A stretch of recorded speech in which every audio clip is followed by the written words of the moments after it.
بسم اللہ الرحمن الرحیم۔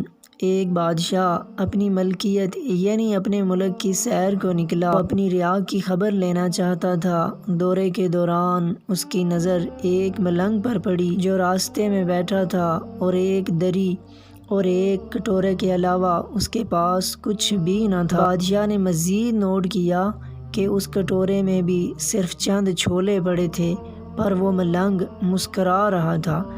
ملنگ کی مسکراہٹ میں اتنا شدید اطمینان اور سکون ظاہر ہو رہا تھا کہ بادشاہ حیران رہ گیا۔ خیر وہ آگے بڑھ گیا۔ دوسرے دن پھر بادشاہ کی نظر اس پر پڑی اور وہ اسی طرح خوش باش بادشاہ پہلے دن کی طرح پھر آگے بڑھ گیا۔ تیسرے دن جب بادشاہ کا گزر اس مقام سے ہوا اور پھر اس غریب کو اتنا مطمئن دیکھا تو اب بادشاہ اس حد تک تجسس کا شکار ہوا کہ گھوڑے کو رکوا کر نیچے اتر کر اس درویش کے پاس چلا گیا۔ اسے بتایا کہ ملک کا بادشاہ ہوں اور 3 دن سے تیری مسکراہٹ اور مفلسی کا یکجا ہونا مجھے ہرگز ہضم نہیں ہو رہا۔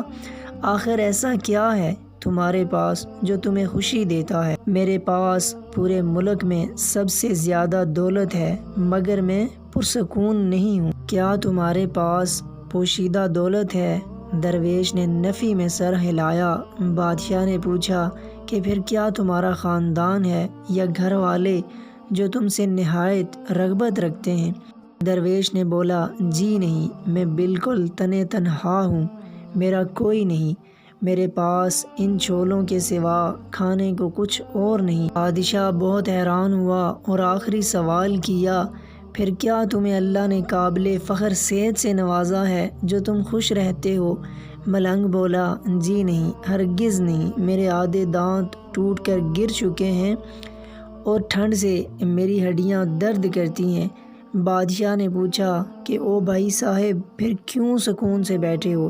ملنگ بولا، اللہ پر یقین رکھو، اس پر توکل کرو، اس نے تمہیں جس حالات میں بھی اور جس بھی مشکل میں ڈالا وہ اس کا فیصلہ ہے، وہ تمہاری نشوونما کے لیے ضروری ہے۔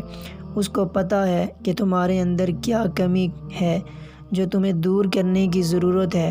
وہ تمہیں اس آگ میں ڈال کر سونا بنائے گا۔ صبر شکر اللہ کی رضا میں رضامندی ہے۔ ایسے سوچو اور اپنے حال کو ایسے ہی تسلیم کرو تو تمہیں کسی شے کی کمی محسوس نہیں ہوگی۔ رزق اس نے دینا ہے، وہ دے گا۔ مجھے روز کے چھولے مل جاتے ہیں۔ بے شک انسان کو جس حال میں اللہ تعالیٰ رکھے اس حال میں ہمیں خوش رہنا چاہیے۔